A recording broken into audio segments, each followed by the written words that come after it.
அலைக்கும் வரஹ்மத்துல்லாஹி வபரக்காத்துஹு.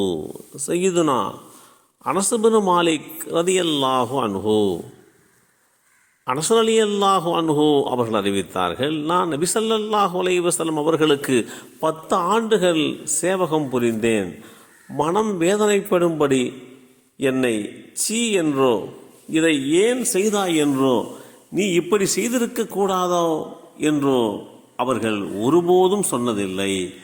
இந்த செய்தி ஸஹீஹுல் புகாரியிலே 6038 என்ற எண்ணிலே பதிவு செய்யப்பட்டிருக்கிறது. அனஸ் இப்னு மாலிக் ரலியல்லாஹு அன்ஹு அவர்கள் ஒரு மிகச்சிறந்த சேவகராக அல்லாஹுடைய தூதர் ஸல்லல்லாஹு அலைஹி வஸல்லம் அவர்களுக்கு அருகாமையிலே இருக்கும் அந்த பேற்றை பெற்றார்கள். அவர்கள் ஹிஜ்ரத்திற்கு 10 ஆண்டுகளுக்கு முன்பு மதீனாவிலே பிறந்தவர்கள். அவர்களுடைய குடும்பம் மதீனாவின் 2 முன்னணி கோத்திரங்களில் ஒன்றான ஹஸ்ரஜ் கோத்திரத்தின் நஜ்ஜார் குலத்தை சேர்ந்த நிலையில் உள்ளது.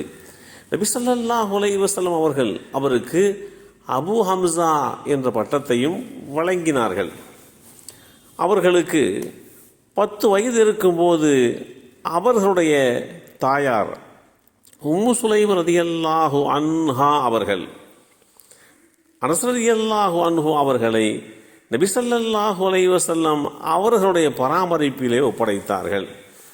அவர் நபி ஸல்லல்லாஹு அலைஹி வஸல்லம் அவர்களுக்கு மிக அருகில் வாழ்ந்து நபி ஸல்லல்லாஹு அலைஹி வஸல்லம் அவர்களுடைய அன்றாட வாழ்க்கை மற்றும் ஏனைய நுணுக்கமான விவரங்களை கணித்து மனப்பாடம் செய்து கொண்டவர்கள். ஸல்லல்லாஹு அலைஹி வஸல்லம் அவர்களுக்கு உண்டான சேவையிலேயே அதிக நேரம் செலவிட்டதனால் அவர்கள் ஹதீதுகளை தெளிவான முறையிலே அறிவிக்கக்கூடிய அந்த முக்கியத்துவம் வாய்ந்தவர்களில் ஒருவராக திகழ்ந்தார்கள்.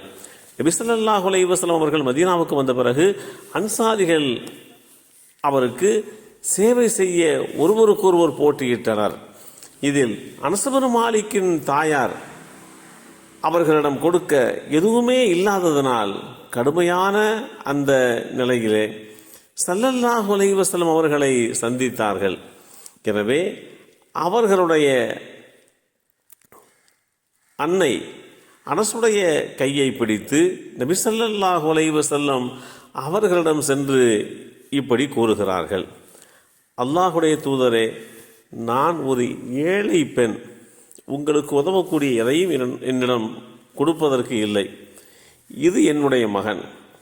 இவர் உங்களுக்கு உதவி புரியவும் சேவை செய்யவும் நான் அவரை உங்களிடத்திலே விட்டு செல்கிறேன்.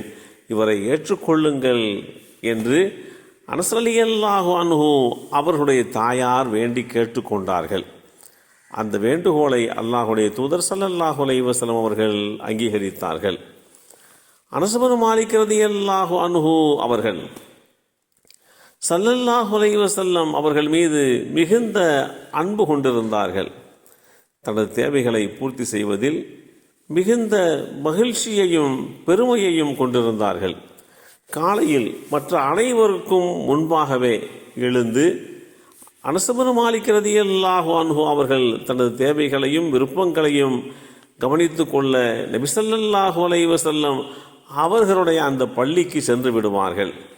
இளம் வயதின் காரணமாக அனஸ் ரலியல்லாஹு அன்ஹு அவர்கள் பத்ர், உஹது மற்றும் ஹந்தக் போர்களில் பங்கேற்கக்கூடிய வாய்ப்பு கிடைக்கவில்லை. அதாவது அந்த யுத்தங்களிலே நேரடியாக எதிரியை சந்திக்கக்கூடிய ஒரு நிலை இல்லை. பத்ரு போரின் போது போர்க்களத்தில் இருந்தார்கள். நபி ஸல்லல்லாஹு அலைஹி வஸல்லம் அவர்களுக்கு உதவி செய்யும் முகமாக முடிந்த இடங்களில் போராளிகளுக்கு உதவினார்கள். ஹுதைபியாவினுடைய ஒப்பந்தம், ஹைபர் பயணம், இந்த வருடத்திலே புனிதமான உம்ரா என்ற அந்த பயணத்தை மேற்கொண்டார்கள்.